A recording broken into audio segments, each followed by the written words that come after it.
Assalamualaikum warahmatullahi wabarakatuh. Perkenalkan, nama saya Fitri Emi Fatimah. Saya akan menjelaskan pengertian integral. Apa itu integral? Nah, integral merupakan suatu bentuk operasi matematika yang menjadi kebalikan atau disebut inverse dari operasi turunan dan limit dari jumlah atau luas suatu daerah tertentu. Berdasarkan pengertian itu, ada dua hal yang terdapat dalam integral, sehingga dikategorikan ada dua jenis integral. Yang pertama, integral sebagai inverse atau kebalikan dari turunan tertentu atau juga biasa disebut dengan integral tak tentu.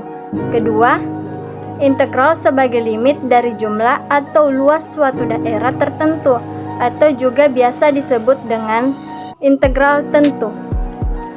Assalamualaikum warahmatullahi wabarakatuh. Perkenalkan, nama saya Elviana dari Prodi BDP dengan NIM S3092019210001. Baiklah, saya akan melanjutkan penjelasan tentang integral dari tangan saya.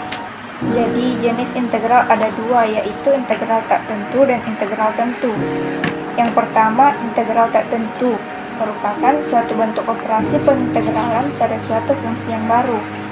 Fungsi ini belum memiliki nilai pasti hingga cara pengintegralannya yang menghasilkan fungsi tidak tentu.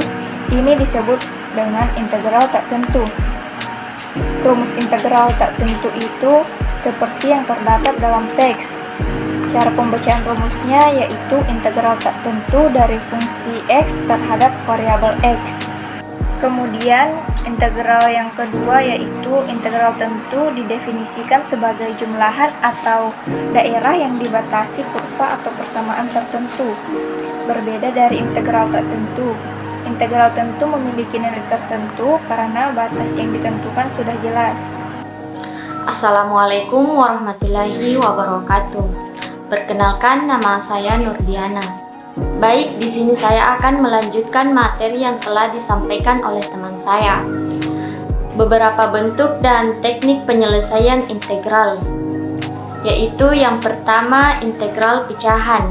Integral pecahan dapat didefinisikan sebagai fx atau gx. Penyelesaian integral fungsi pecahan dapat dilakukan dengan memecah fungsi yang kompleks menjadi fungsi yang lebih sederhana. Yang kedua yaitu integral eksponensial.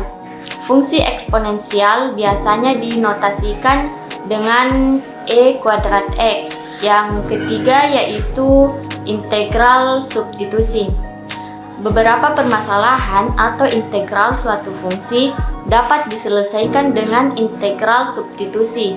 Jika terdapat perkalian fungsi dengan salah satu fungsi, maka merupakan turunan fungsi lain.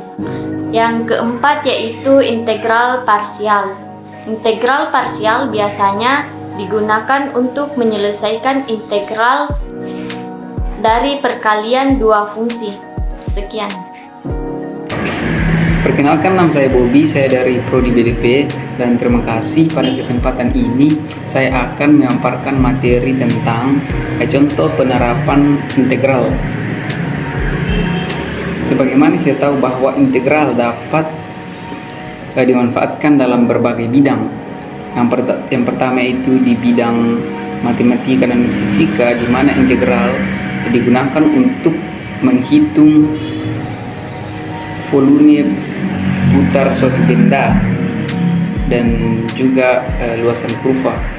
Kemudian di bidang fisika, di mana integral digunakan untuk menghitung dan menganalisis rangkaian arus listrik dan medan magnet. Kemudian yang ketiga yaitu pada bidang ekonomi, di mana integral digunakan untuk menganalisis persamaan dan fungsi yang berkaitan dengan ekonomi, konsumsi, margini, dan lain sebagainya. Sekian dari saya.